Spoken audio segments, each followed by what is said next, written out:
Hey, welcome to Wolf's Watch. How you doing today? Let me take off my $5 bifocals there. Look, we've been talking about what's coming. Got something to talk with you about today. It's like you be Steve Jobs. Use the Steve Jobs paradigm to refuse to participate in the inflationary, recessionary cycle that we are in right now. Yes, I said the R word, recessionary, because guess what? The reality is The reality is this, it's coming. Buckle up. It's going to be a ride. Now, what exactly is the Steve Jobs paradigm? Now, here's the thing. Steve Jobs looked at things differently. He impacted four industries, had a it changed how people live day-to-day life repeatedly. And because think about this. I'm gonna come back to this. So, we got recessionary times coming. So, what does Steve Jobs do? He was involved in first the implementation of personal MP3 players, right? Now, that wasn't the only game in town. Watch the cursor there. That wasn't the only game in town for being able to take music with you, to take your playlists with you. Before that, he was involved with the creation of the entire personal computer industry. So you had the Apple computer was one of the first mass-produced computers in the home. It was really the computer that launched the personal computer craze. Now, because in the business world, we were using PCs. PCs were pretty close to coming out pretty close to the same amount of time. Neither of those were the first in the market.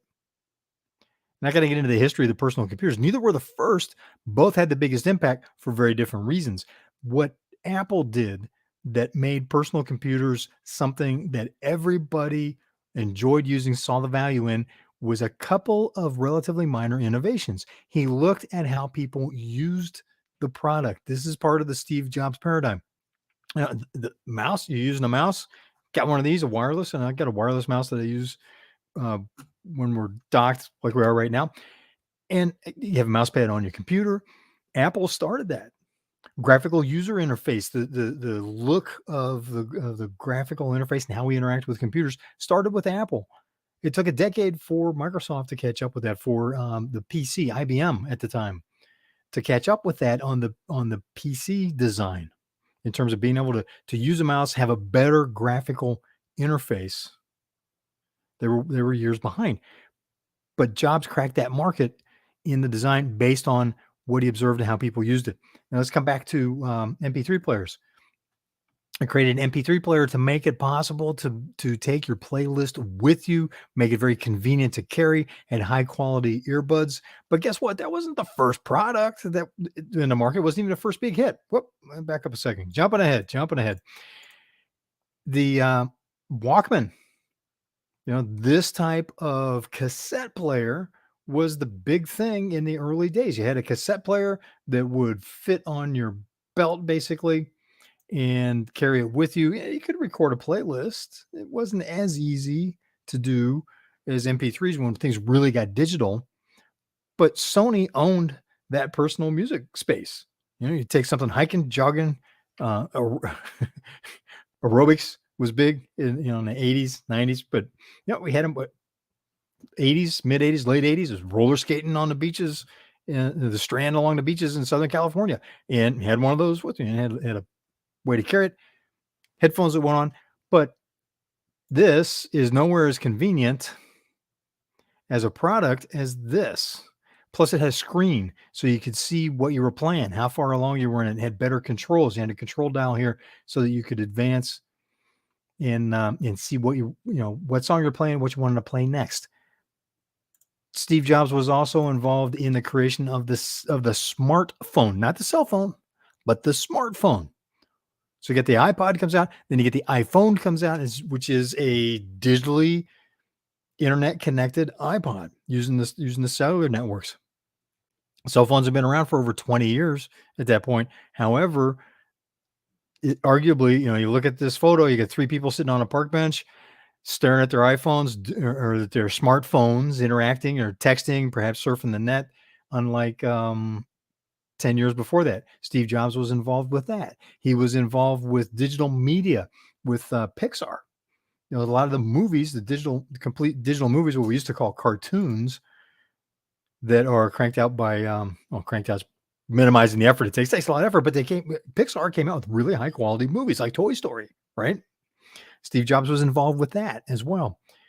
Why? Now, why is this? You got one person who's involved in so many innovations. Did he do it all himself? No, of course not. He was great at presenting it.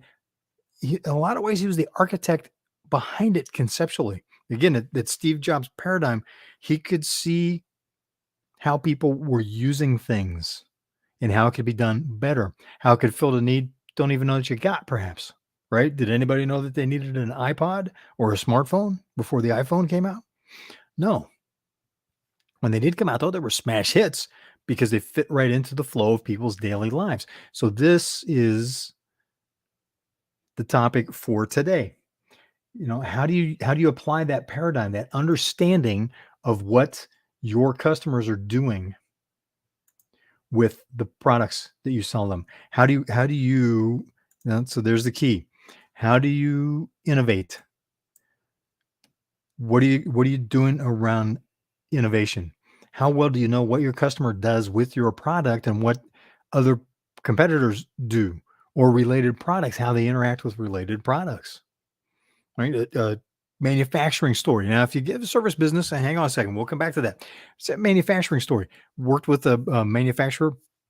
It's actually a case study that's in one of my books, that the customer was struggling with people standing around on job sites and construction. So imagine this: you're building a 200 unit, a 1500 unit condo complex, and you've got the work crew standing around because you're short parts.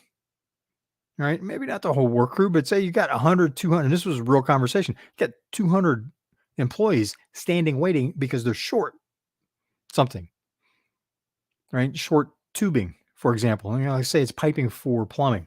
They don't have enough pipe for the plumbing, so they can't complete what they're doing in that phase of the build. And when you're starting to install stuff like that, it's an even bigger impact because they're in construction projects, the schedule slips, they're running late, they're running over cost. And now you got people standing around at what is the cost of having a construction crew of 200 stand still for a half a day? You're still paying them. They're on site. They can't do what they need to do. Or worse, you send them home. Now you're not going to be getting everybody back when you call them back, because they're going to move on to another project if they can. They got to eat. They have bills to pay. So these people stand. So in this case, we were able to solve the problem for the customer by changing how stuff was delivered. You know, we could do that because we followed it back into how the company created what it was that they shipped. We're going, okay, here's what we need to do. And it was ridiculously minor adjustments in their operations that allowed them to say, hey, you know what? We can kit this precisely so you've got exactly what you need. And if for some reason something goes, because stuff gets lost in transit, gets damaged in transit, something gets mismeasured and you need a little bit more. So whatever, weather happens, especially on construction job sites. If you need more, we can guarantee that we'll have it there in short order. We can't do it in the 4-hour window, but guarantee anywhere in the United States, they can have it to them within a day. So it may slow them down. So this is something that's not going to have them standing still, but this is like going, hey, it may slow them down. It's not going to bring them, they'll never come to a stop again. Customer loved them, exploded their business because they're able to use that as a selling point to bring more in. Was more profitable for them because the changes that they made in operations increased their margins. And that was all made possible because of understanding what the customer was doing, what the customer's customer was doing, actually, in that case. How are you finding out what your customer's customer is doing, what your customer is doing with your product? Go here. So here's I'll give you 3 quick tips. First, go live with them for a day or an hour or a half day, whatever it is that's the right amount of time and that you can work out with your customer. Be with them for a day. Here's something I'll tell you, and this happened in the case I just mentioned, but with a lot of the companies that I worked with over the years, could spend half a day to a couple of days, depending on the size of the company. It takes time to talk with people and get information. But after half a day to a couple of days, it'd be possible to go, look, here's what's going on in your company, and have the founders, have the board of directors, have the C-level leadership team go, we've been here for years and we didn't know this, and this. Is always bringing up stuff that was like crucial. And it's because how, it's back to paradigm, how they're looking at the way they run the company, how they interact with the customer, and how they put the information together. So Steve Jobs had a different paradigm in how he looked at his company. He looked at customer first, customer use first. What can we innovate there and put a premium product in the customer's hands, right? iPhones, one of the most expensive smartphones on the market. What happens with iPhones? You see a lot of, whoops, I want to show you something. With the iPhone, people still buy it when they upgrade annually. So imagine being able to sell a new premium product to your customer base every year, every day, right? Every period that whatever the sales period would be for your company. Okay. Wanted to show another graphic there. We're not going to do that right now. So again, it's in that understanding, and then that's where you start to find innovations. Something you can do differently that changes the customer experience and puts you in a premium position, because you're not raising prices, you're changing the value. You're adding more value to what you're selling to your customer. And in an inflationary, recessionary cycle, that's the type of moves that are going to have you in the thrive and scaling up circle, or in the failing heap with a bunch of other companies. It's going to be tough times. You're going to have to raise prices to cover costs at some point. There's probably competitors, and you may be watching them, looking at each other and going, I don't want to go first. We know we're going to have to raise prices. I don't want to go first. It's ticking off customers. They understand because they have the same problem. So it just chains all the way through. Your suppliers raise their price. You raise your price to their customer. They raise their price to their customer. Nothing's changing in the value equation. It's not helping anybody.